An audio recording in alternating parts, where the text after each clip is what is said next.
Welcome to Anchorage at Days Gutter in the beautiful Moreton Bay. We've got Moreton Island just here and a little township called Kooringal, Crab Island over here, and this is Days Gutter and we're anchoring here for the night.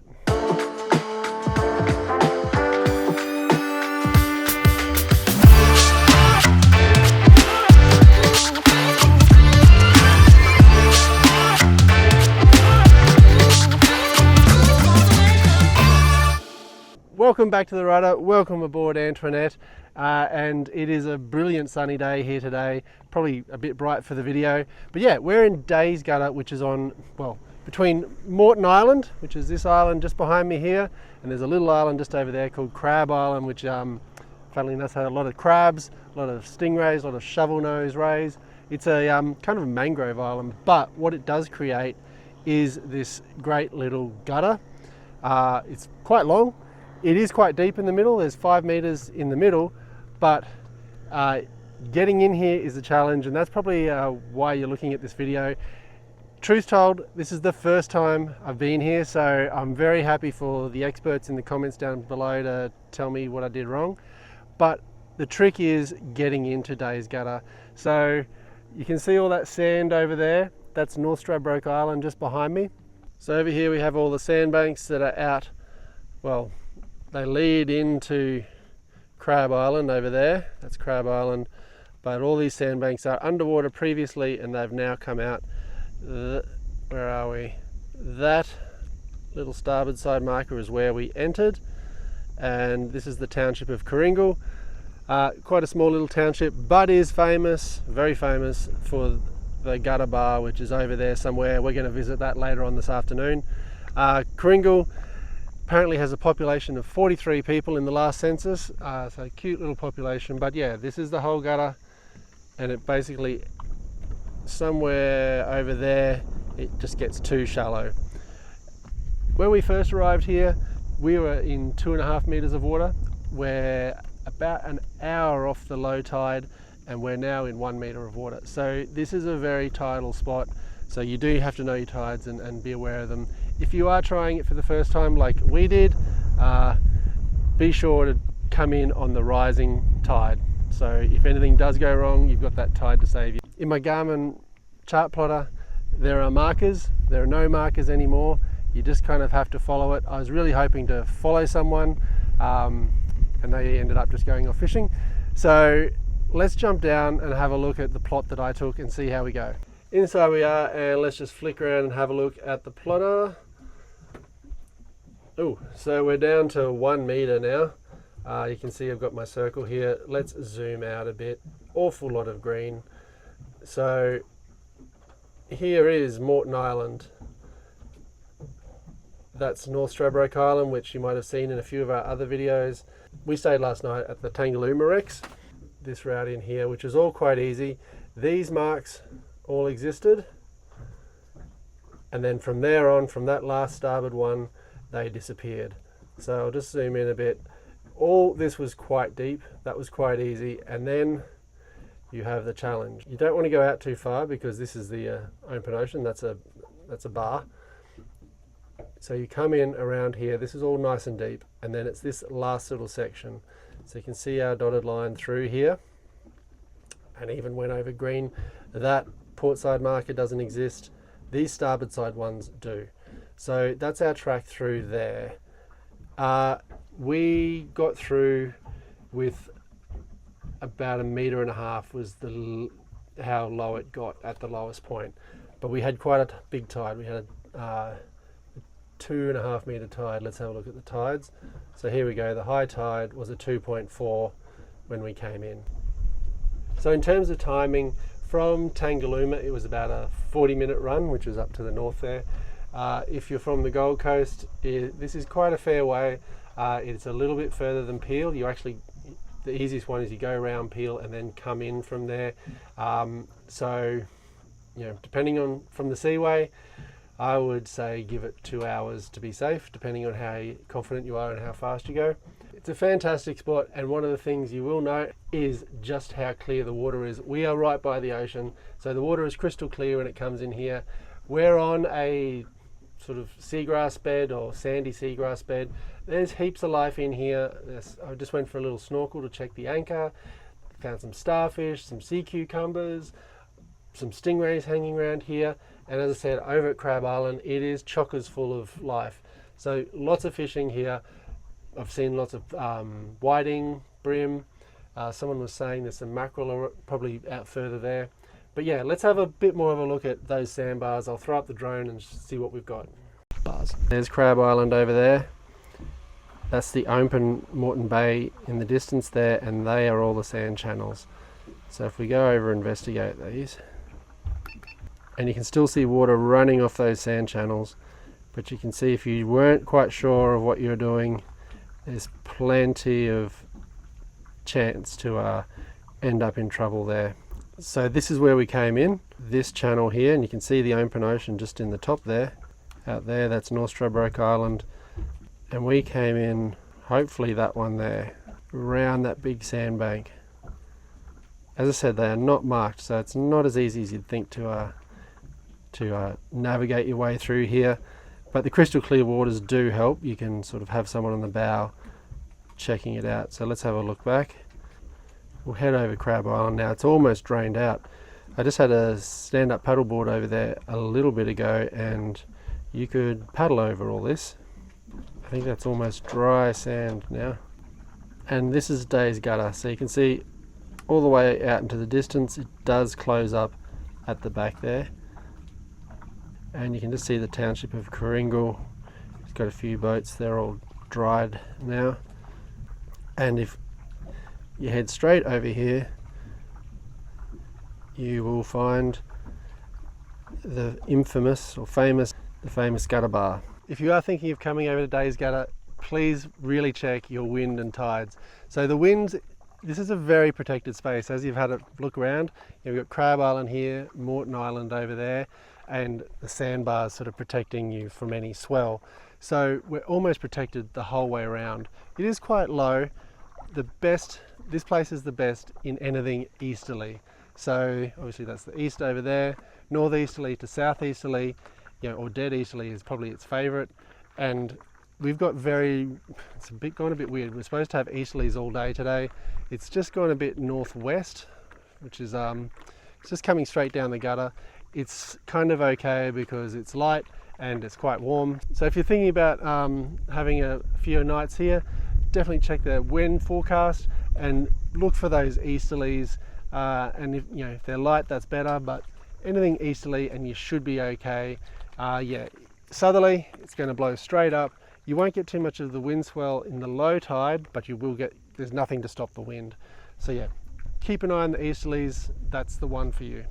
One of the main attractions about Days Gutter is the gutter bar. So we are headed ashore. Now the problem is, it's very low tide, and so we're trying to work out the best way to get onto the island and get up to the gutter bar. The gutter bar is actually down that way, but there's a lot of dry sand down there, so we're just going to pull up here and then we'll walk along a bit of a sandy track to get to the gutter bar, and we'll show you what it's all about and hopefully have a nice glass of wine or beer. I'm worried about getting bitten. What could bite me? So as I mentioned, it is extremely shallow. I'm on the chariot and husband's pulling the chariot. We are in what, probably less than two feet of water, and it's a bit of, we had to pull the little tender motor up because it, as you can see, extremely shallow. So we will pull up and try to tie off. We're really hoping, fingers crossed, that the gutter bar is actually open. We've just had a long weekend here, and school's back, still in the middle of summer, but we've got a really bad feeling that it might be shut. It says it's open till 4:30, so we hope that Google is correct with that. All right, so we are ashore. So I guess I should probably hop off the chariot. It's very it's very sandy and like seagrassy, and I'm really thinking So all of this was out of the water earlier, and you can see the boats behind me. They were floating earlier. They're very much not floating now. So you can see how tidal this channel is. So this is why everyone warns you when you come here to make sure you watch the tides, otherwise you're going to get caught out. Let's go see if Gutta Bar's open. Just walking through the small township, a few houses. I think they're mostly holiday houses. But apparently a few people live over here, and now we're getting up. There is some amenities, so there's a public toilet, good to know. And we're coming up to the Gutta Bar, and fingers crossed. Brooke thought she might be having a run, but as you'll see, it's all just sand tracks. So probably no running over here. If you can see up ahead, it's looking good. Some flyers and a big sign up, so we could be in luck. There we go. Brooke's excited. One of the things they're famous here for is there's an oyster farm here, so they do have oysters. Well, they say they've got oysters. Depends, I guess, if there's any in. Right, we're gonna go grab a beverage. So we're in luck. Half kilo of prawns, some beer and some cider. Yeah, we're gonna tuck in for the afternoon and enjoy the rest of our time here at the Gutta Bar.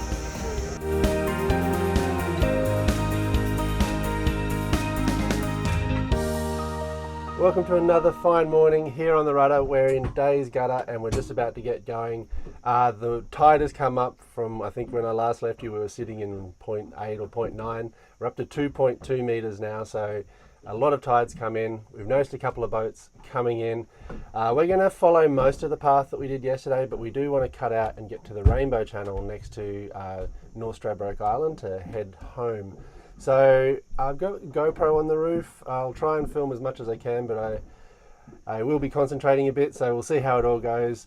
We'll lift anchor and we'll get going.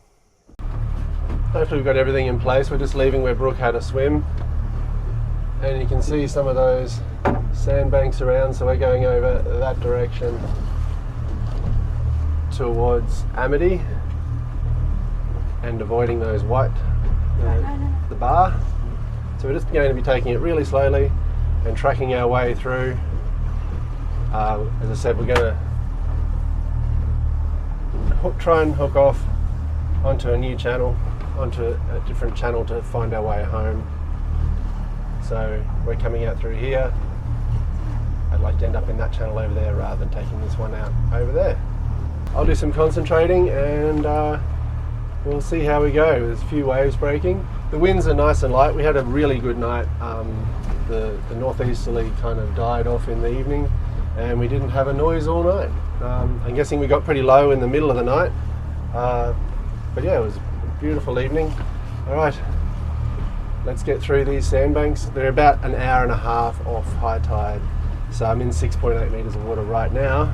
Let's try and keep it that way. Coming up on the red mark, which is about the only marker that's still out here. So that's where we're going to make a turn to starboard. So this is the proper channel, and if you go straight ahead from here you can turn and go out to sea. People do use that as a way to get back in, but I've been told it can get a bit lumpy.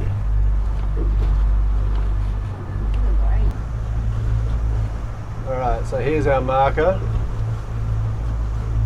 So we'll be turning here, and I think I can see a bit of a darker patch over to our starboard, which is what we want. I've got the engines trimmed up a little bit.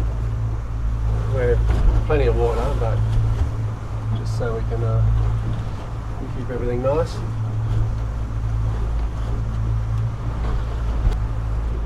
Alright, so you can see that lighter water just ahead of us. We'll avoid that. Follow it round.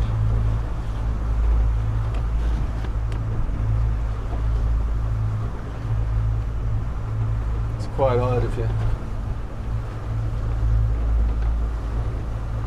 have a look on the map, it looks like we're driving over land. But you've just got to let the sort of ocean tell you where to go at the minute. I think I see it's a little bit greener over to our starboard, so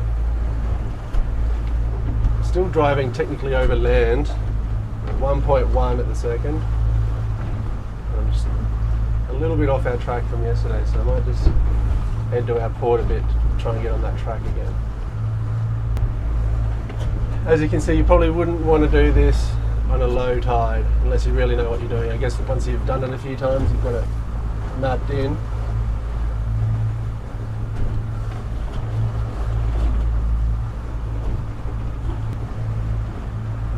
And you can see the darker blue water just ahead of me.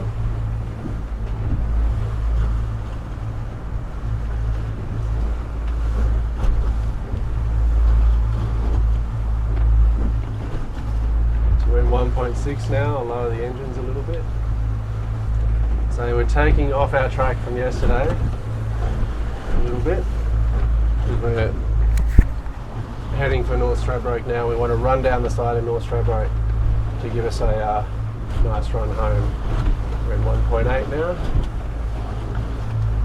You can almost see the deep blue water just ahead of me. Taking it nice and calm till we get there.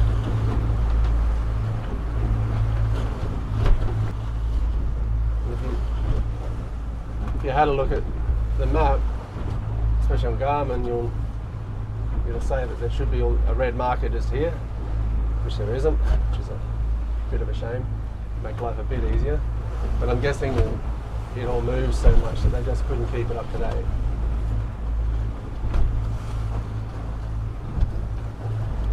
Alright, well, we're going to get out of here, put the motors down, clean everything up and head home. I hope you enjoyed that short video on Days Gutter, a nice little anchorage on the bottom of Moreton Island. Got some rollers coming in. If you've got any questions, leave them down below. I'm sure there'll be a few comments, and I'm very happy to have more suggestions on the path to take. Yeah, if you had it all mapped out, it'd be a little bit easier, but always fun. So, hope you liked that video, and we'll see you next time on the rudder.